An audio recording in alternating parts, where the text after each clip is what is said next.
Hello, আমি doctor Sanjay Patua, consultant orthopaedic surgeon. আপনাদেরকে আজকে আমি স্পন্ডাইলোসিসের ব্যাপারে বলবো। স্পন্ডাইলোসিস কি? এটা হচ্ছে বয়সজনিত কারণে হাড়ের ক্ষয়, শির দ্বারা হাড়ের ক্ষয়। এবার আপনারা অনেকেই লো ব্যাক পেনে ভোগেন, অনেকের নেক পেন হয়, ঘাড়ে ব্যথা হয়, কোমরে ব্যথা হয়, বা ঘাড়ের ওপর দিকে কিছুটা, পিঠের ওপর দিকে, পিঠের দিকে অনেক সময় ব্যথা হয়, যার কারণে আপনারা ঠিক করে মুভমেন্ট করতে পারেন না। অনেকে রাতের ঘুমের হয় না, ব্যথা অনেক সময় পায়ের দিকে ছড়ায়। এবার সেটা থেকে কিভাবে মুক্তি পাওয়া যায় সেটার ব্যাপারে আমি আপনাদেরকে আজকে বলবো। এই স্পন্ডাইলোসিস এই রোগটা বয়সজনিত কারণে যেই ক্ষয়টা হচ্ছে সেটা বিভিন্ন স্টেজেস হয়। যেমন প্রথম স্টেজ যেটাকে বলে আর্লি ডিজেনারেশন। আপনারা অনেক সময় এক্স রে করেছেন, সেই এক্স রেতে দেখা গেছে লেখা আছে আর্লি ডিজেনারেশন, প্রোগ্রেসিভ ডিজেনারেশন বা advance degeneration. Then what is degeneration? কী হয় এই ডিজেনারেশনের ফলে, কেন এটা সমস্যা তৈরি করে? ডিজেনারেশনের সময় যখন আর্লি ডিজেনারেশন হয়, সেটা প্রত্যেকটা একটা এটা ভার্টিব্রা, এই ভার্টিব্রা একটা হাইট থাকে, সেই হাইটটা অনেক সময় কমে যায়। এখানে একটা ধরনের ফ্লুইড থাকে, ঠিক আছে, ওয়াটার কন্টেন্ট থাকে ডিস্কের, সেই ওয়াটার কন্টেন্টগুলো জল থাকে, সাধারণ বডির যে জল সেই জলগুলো লস হতে থাকে। তাই জন্য এই আর্লি ডিজেনারেশনের সময় পেশেন্টের খুব মাইল্ড সিমটম হয়, মানে অল্প স্বল্প ব্যথা, যেটা রেস্ট নেওয়ার সঙ্গে সঙ্গে ঠিক হয়ে যায়, তারপরে ওষুধ খেলে ঠিক হয়ে যায়, কিন্তু এটা পরে খুব দিন অবধি পারজেস্ট করে না। এরপরের স্টেজে যেটা চলে আসে, যদি এটা আপনি অগ্রাহ্য করেন, তাহলে প্রোগ্রেসিভ ডিজেনারেশনের স্টেজে আসে, যেগুলো আমরা অনেক সময় মাইনর ট্রমা, যেটা কোনো উঁচু জায়গা থেকে পড়ে যাওয়া, হালকা ঝটকা লাগা বা হালকা মাইনর ট্রমা থেকে এই জিনিসগুলো ঘটে। ছোটো ছোটো হালকা হালকা মাইনর ফ্র্যাকচার হয়, সেখান থেকে অল্প অল্প বোন ফর্ম হয়, ছোটো ছোটো, যেগুলোকে অস্টিওফাইটস বলে। সেই খোঁচা অস্টিওফাইটসগুলোই আশেপাশে প্রবলেম সৃষ্টি করে। তার ফলে এই দুটো ভার্টিব্রার মাঝখানে ডিস্ক থাকে, এই ডিস্ক বাল্জ হয়ে যায়। দুটো ভার্টিব্রার মধ্যে যখন প্রেশার পড়ে তখন এই ডিস্কটা বাল্জ হয়ে যায়। ডিস্কটা সামনের দিকে বাল্জ হলে খুব একটা সমস্যা যন্ত্রণা তৈরি করবে। পেছনের দিকে যদি বাল্জ হয় তাহলে আমাদের এখানে নার্ভস থাকে, নার্ভসের উপর কম্প্রেশন ফেলতে পারে। অনেকেরই র্যাডিকুলার পেইন হয়, মানে এই নার্ভ রুট থেকে কম্প্রেশনের ফলে এই ব্যথাটা আমাদের পায়ের দিকে ছড়িয়ে যায়। অনেকের ক্ষেত্রে সেই অস্টিওআর্থ্রাইটিসের খোঁচাগুলো আশেপাশে যে মাসেল লিগামেন্ট থাকে সেখানে ইনফ্লামেশন তৈরি করে। এখানে একটা জয়েন্ট আছে যেটার নাম হচ্ছে ফ্যাসেট জয়েন্ট। অনেক সময় ফ্যাসেট জয়েন্টের আর্থ্রাইটিসের ফলেও এটা ঘটে। এবার ফ্যাসেট জয়েন্টের আর্থ্রাইটিস হলে সেই আর্থ্রাইটিসের জন্য আমাদের শরীরের মাংসপেশি সবসময় চাইবে সেই ইনফ্লামেশন বা আর্থ্রাইটিসটাকে যাতে ছড়িয়ে দিতে বাধা দেওয়ার জন্য।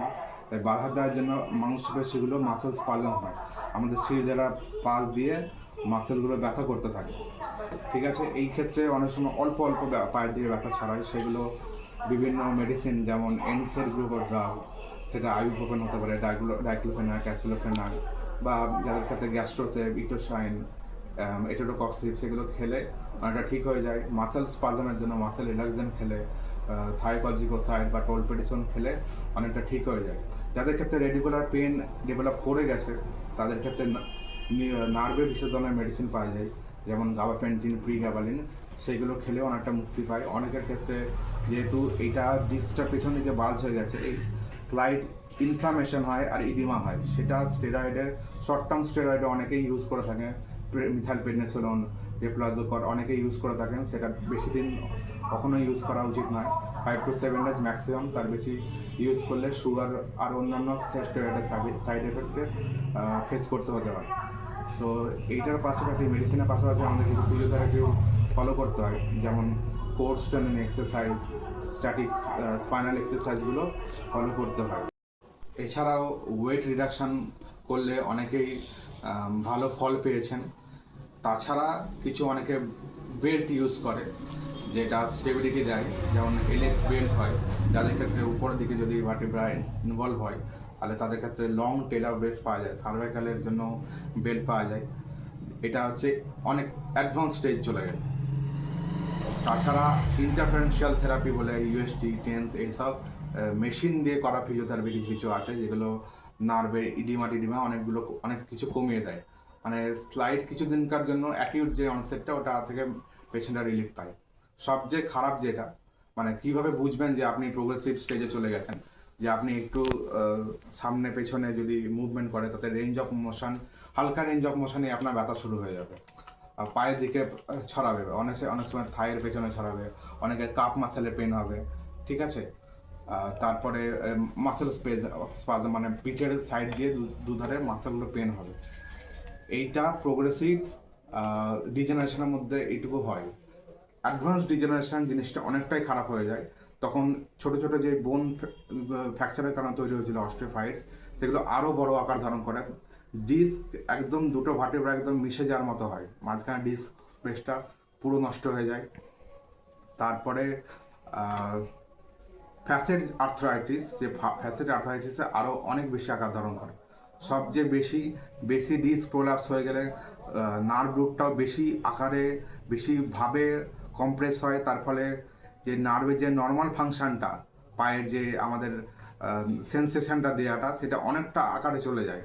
তাই জন্য অনেক সময় পায়ে দুর্বলতা মনে হয়, অনেকের টিংলিং সেন্সেশন হয়, মানে পিন খোঁচানোর মতো ব্যথা হয়, অনেকের নিউরোপ্যাথিক ব্যথাগুলো হয়।